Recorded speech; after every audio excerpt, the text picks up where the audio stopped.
दुनिया के सबसे बड़े लोकतंत्र को आपस में जोड़ने वाला एशिया का सबसे बड़ा नेटवर्क, जो देश में सबसे अधिक भूभाग का मालिक है। इन्हीं पटरियों के जरिए न सिर्फ लाखों यात्री रोजाना अपने गंतव्य तक पहुंचते हैं, बल्कि लाखों टन जरूरत का सामान देश के कोने कोने में पहुंचाता है भारतीय रेल। जितना बड़ा नेटवर्क उतने ही ज्यादा कर्मचारी, जिनके रहने सहने की जिम्मेदारी भी जाहिर है भारतीय रेल की ही है। ये बड़े बड़े ऑफिस कॉम्प्लेक्स और छोटे छोटे नगरों की तरह आबाद रेलवे की ये रिहायशी कॉलोनीज, जहां एक समय काफी हरियाली थी और पर्यावरण भी एकदम शुद्ध, लेकिन यहां रहने वालों की लापरवाही के चलते कभी साफ सुथरे रहने वाले ये इलाके धीरे धीरे गंदगी के पर्याय बन गए और चारों ओर कचरे के ढेर लगते चले गए, जो न सिर्फ यहाँ के निवासियों के स्वास्थ्य के लिए हानिकारक थे, बल्कि कूड़े के ये ढेर पशुओं के जीवन के लिए भी खतरा बन चुके थे। दूसरी तरफ जहां रिहायशी इलाकों से होकर रेलवे लाइन गुजरती है, इन इलाकों में भी पटरियों के आसपास काफी मात्रा में कूड़ा कचरा इकट्ठा हो जाता है और इस कचरे की विशेषता यह है कि इसमें अधिक मात्रा में प्लास्टिक और पॉलीथीन होता है और इस तरह का कचरा कभी ट्रैक पिन में फंस जाए तो एक बड़ी दुर्घटना का कारण भी बन सकता है। लेकिन जब हैदराबाद की डीआरएम श्रीमती वंदना सिंघल की नजर इस कचरे पर पड़ी तो उन्हें भी इस बारे में सोचने पर मजबूर होना पड़ा। जब मैंने डीआरएम हैदराबाद का पदभार संभाला तो मैंने अपनी कॉलोनीज का निरीक्षण शुरू किया।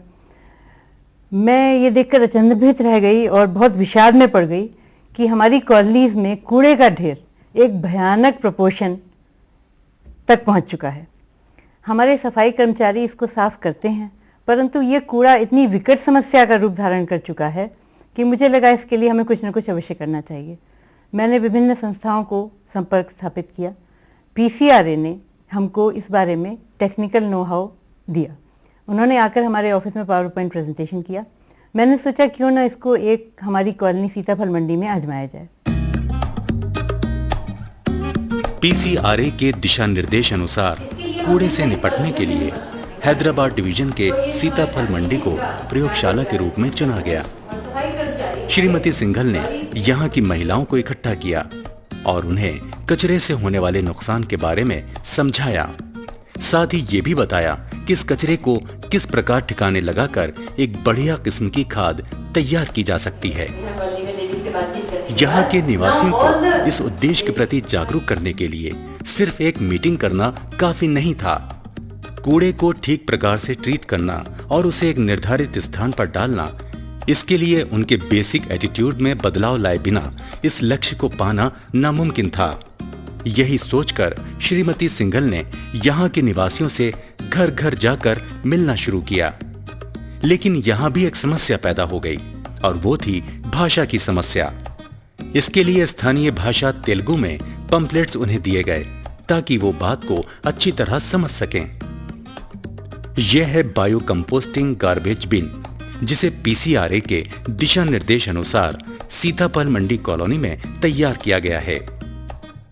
प्रतिदिन 5 किलोग्राम कचरे से कंपोस्ट बनाने के लिए 1 स्क्वायर मीटर जगह जरूरी है। साथ ही बिन की ऊंचाई 1 मीटर से अधिक नहीं होनी चाहिए।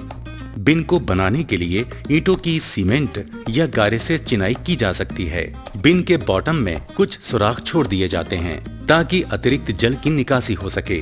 बिन में सबसे नीचे 1 इंच मोटी जैविक कचरे की परत डाली जाती है, जिसके ऊपर बायो कैटलिस्ट द्वारा उपचारित जल छिड़का जाता है। उसके ऊपर बायो कैटलिस्ट का छिड़काव किया जाता है। इसके बाद फिर से 1 इंच मोटी कचरे की परत बिछा दी जाती है। इस परत के ऊपर रॉक डस्ट या फ्लाई ऐश का छिड़काव किया जाता है और अंत में एक बार फिर बायो कैटलिस्ट द्वारा उपचारित जल छिड़का जाता है, जिससे कचरे से खाद बनने में मदद मिलती है। श्रीमती सिंघल ने कचरे से खाद बनाने की पूरी जानकारी यहाँ के निवासियों को दी, लेकिन फिर भी शुरू में बहुत उत्साहजनक परिणाम सामने नहीं आए, क्योंकि लोगों का रवैया अभी भी पहले जैसा था। यानी जिसकी जहां मर्जी आई कचरे को इधर उधर फेंक दिया। नतीजा कचरे के वही पुराने ढेर।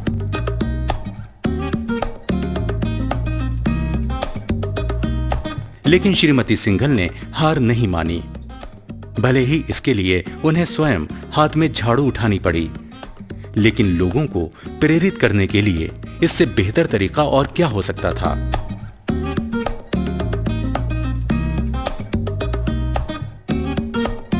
श्रीमती सिंघल ने एक बार फिर से पक्के इरादों के साथ और पीसीआरए के दिशा निर्देशों का अनुकरण करते हुए लोगों को सूखे और गीले कचरे के महत्व के बारे में बताना शुरू किया।